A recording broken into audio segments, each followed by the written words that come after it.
दोस्तों, अगर आप एक हेयर ड्रेसर हो, स्पेशली मैं बात करूँ हेयर कट की, अगर आप हेयर कट करते हो तो ये वीडियो आपके लिए बहुत ही ज़्यादा इम्पॉर्टेंट है, क्योंकि आज के इस वीडियो में मैं बात करने वाला हूँ haircut and face shape, और इसके रिलेटेड और भी बहुत सारी छोटी छोटी चीज़ों पे बात करने वाला हूँ। तो ये वीडियो मुझे लगता है आपके लिए बहुत ज़्यादा इम्पॉर्टेंट होगा। तो इस वीडियो को बिल्कुल भी स्किप करके या आधा अधूरा देखें, नहीं तो हो सकता है आपको हेयर कट रिलेटेड बहुत सारे आपके कंसेप्ट क्लियर ना हो। बाकी इस वीडियो को आगे देखने से पहले दोस्तों, अगर आपने हमारे चैनल को सब्सक्राइब नहीं किया है तो उसे सब्सक्राइब भी ज़रूर करें और साथ में बेल आइकन को भी ज़रूर प्रेस करें, ताकि आपको हमारे ऐसे ही नए नए वीडियोस के नोटिफिकेशन भी मिलते रहे। और वीडियो आपको अगर दोस्तों अच्छा लगे तो थम्स अप करना ना भूलें और कमेंट्स भी ज़रूर करें, क्योंकि आपके कमेंट्स ही हमें एक्चुअली मोटिवेट करते हैं नए नए टॉपिक पर वीडियो बनाने के लिए। और इस वीडियो को आप अपने दोस्तों के साथ भी शेयर कर सकते हो जो नए नए हेयर ड्रेसर है और उन्हें इस हेयर ड्रेसिंग फील्ड में करियर बनाना है। टू बी वेरी फ्रैंक दोस्तों, जब भी हम हेयर कट करते हैं तो हमें बहुत सारे हेयर ड्रेसर ने कहा है कि आपको हमेशा फेस शेप के हिसाब से हेयर कट करना है। और फेस शेप अलग अलग तरह के होते हैं, जैसे कि round face shape, oval face shape, square face shape, oblong face shape जिसे हम रेक्टेंगल फेस शेप कैसे कहते हैं, डायमंड फेस शेप, फिर आपका आता है हार्ट फेस शेप। ऐसे बहुत अलग अलग टाइप के फेस शेप है और आपको फेस शेप के हिसाब से हेयर कट करना है। और मुझे ऐसा लगता है कि ये प्रैक्टिकली हर बार पॉसिबल नहीं कि आप फेस शेप देख के हेयर कट कर सकते हो।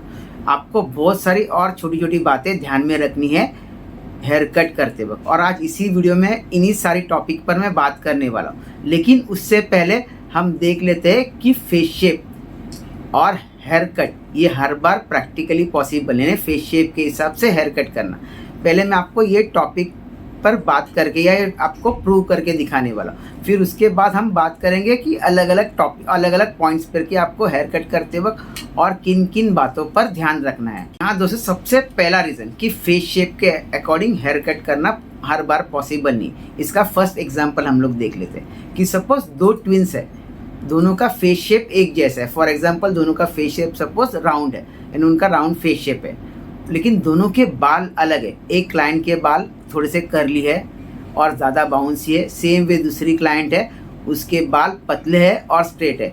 तो यहाँ पर प्रैक्टिकली फेस शेप के हिसाब से हेयर कट करना मुझे पॉसिबल नहीं लगता। सेम वे अगर मैं मूवीज़ की बात करूँ तो आप मूवीज़ का मैं एग्जांपल हूँ, आपको प्रियंका चोपड़ा तो मालूम होंगी, वो एक बहुत फेमस एक्टर है। आप उनके मूवीज़ देखो, उनके हर एक मूवी में उनका हेयर का शेप अलग अलग होता है, उनका हेयर कट अलग होता है। कोई मूवीज़ में उनकी हेयर स्टाइल अलग होती है, जैसे कि कोई मूवीज़ में उनके बाल करली आपको दिखाई देंगे, कोई मूवीज़ में उनके बाल आपको शॉर्ट दिखाई देंगे, कोई मूवीज़ में उनके बाल वेवी दिखाई देंगे, कोई मूवी में उनके बाल इवन स्ट्रेट भी दिखाई देते हैं। यानी उनका जो हेयर स्टाइल या हेयर कट होता है ये हमेशा रोल के हिसाब से होता है। तो यहाँ फेस शेप से ज़्यादा इम्पोर्टेंट मुझे लगता है उनका रोल इम्पोर्टेंट है। ये दो मुझे पॉइंट्स लगते हैं जो आपको याद रखने हैं हेयर कट करते वक्त। तो अगर आप ये मेरी बात से एग्री हो तो प्लीज़ नीचे कमेंट ज़रूर करें। अब यहाँ बात करते हैं कि आपको फेस शेप के अलावा क्या क्या या किन किन चीज़ों का ध्यान रखना है हेयर कट करते वक्त। तो यहाँ सबसे पहले आपको याद रखना है क्लाइंट का हेयर का टेक्सचर, कि उनके हेयर किस टेक्सचर के है, यानी किस शेप के, उनके हेयर करली है, वेवी है, स्ट्रेट है, एफ्रो करली है, किस तरह से है। ये पॉइंट नंबर 1 हो गया।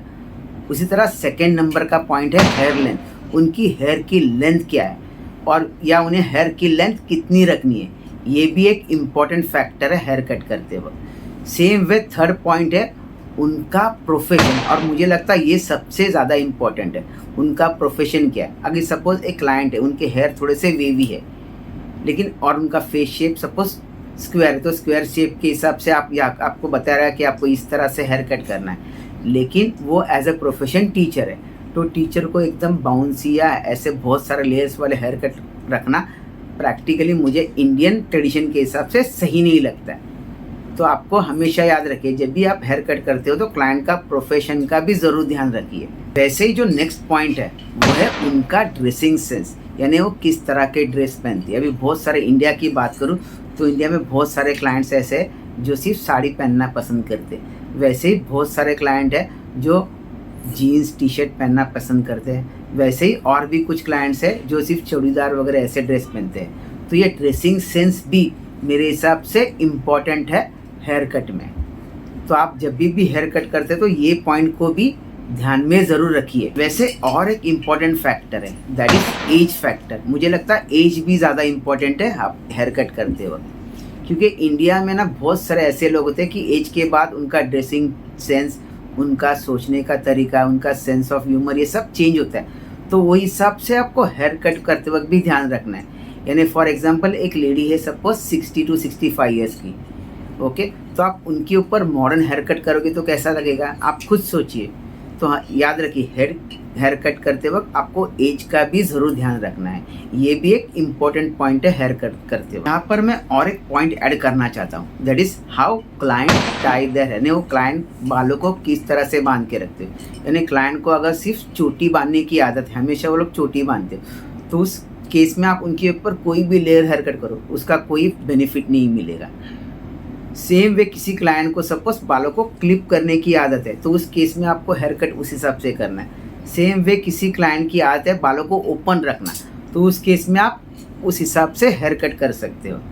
तो ये जो बालों को बांधने का तरीका, ये भी एक इम्पॉर्टेंट फैक्टर है हेयर कट करते वक्त। वैसे ही और भी कुछ छोटी छोटी बातें हैं या सपोज या पॉइंट्स है जो आपको याद रखनी। जैसे एग्जांपल, आपने सपोज कोई एक हेयर कट क्लाइंट के लिए कस्टमाइज़ करने का सोचा या डिज़ाइन करने का सोचा, तो उस केस में आपको डिग्रीज़ का याद रखना है, आपको किस डिग्रीज़ पर हेयर कट करना है। वैसे ही ओ डायरेक्शन टेक्निक के बारे में याद रखना है, सेक्शनिंग के बारे में आपको याद रखना है। फिर आगे आपकी फिंगर पोजीशन, उसके बारे में भी ध्यान रखना है। ऐसे बहुत सारे पॉइंट्स हैं जो आपको ध्यान रखने हैं हेयर कट करते वक्त। सिर्फ आपको एक ही पॉइंट लेके नहीं चलना, जैसे कि फेस शेप या सपोज अपने क्लाइंट का एज एक फैक्टर ले लिया, सिर्फ एक ही फैक्टर। आपको ऐसे कई सारे फैक्टर को ध्यान में रखते वक्त हेयर कट डिज़ाइन करना या क्लाइंट का हेयर कट करना है, तो इससे आपका रिजल्ट अच्छा आएगा और क्लाइंट को आपने जो हेयर कट किया वो भी ज़रूर पसंद आएगा। तो यहाँ पर दोस्तों आप मेरी बात से सहमत हो गए तो मुझे नीचे कमेंट्स करके ज़रूर बताइए, और अगर आपको लगता है मैं कुछ गलत बात कर रहा हूँ तो भी मुझे कमेंट्स करके ज़रूर बताइए। बाकी आज के लिए दोस्तों इतना ही, मिलते हैं अगले वीडियो में कोई और नए टॉपिक के साथ। तब तक के लिए bye bye, take care, have a nice day.